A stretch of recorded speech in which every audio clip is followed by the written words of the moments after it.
Isaiah talked about that, said that he would be numbered with the transgressors. And he bare the sin of many and made intercession for the transgressors. That's what he's going to do in just a moment from the cross. He's going to pray. In fact, that's what we just read. Father, forgive them. They know not what they do. So here on Calvary, there are three men who are all laid on their individual crosses, two thieves and one Savior. Now, again, I don't want to unnecessarily bring out any gruesome details, but I'm just thinking, I'm sure the two thieves no doubt fought with everything they had against their fate.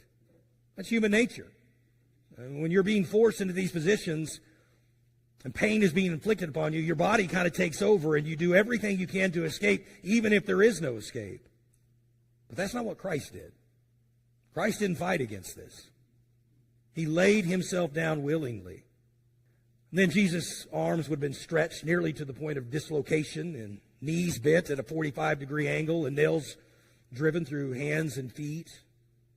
His cross would have been lifted quickly upwards and dropped into a hole which could easily be torn to ligaments and tissues in his arms and shoulders. And it was at this point that Jesus began that long and labored intercession, his prayer to his Father for the sins of mankind, struggling with every breath, crying out to his Father to forgive them.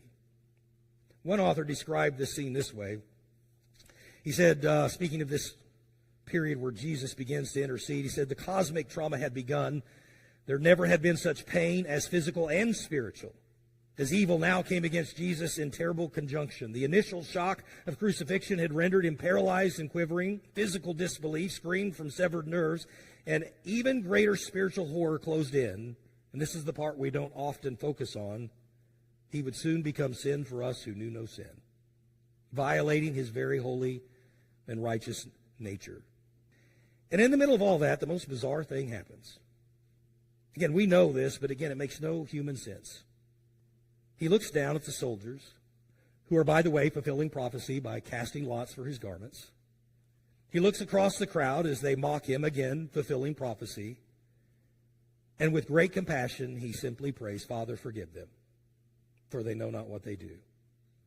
I don't know how else to word this, but all I can think of is, what compassion. What love that God has towards his people, towards all mankind. That in the midst of all of this, he wasn't angry, he wasn't bitter, he wasn't calling for condemnation, he was calling for forgiveness.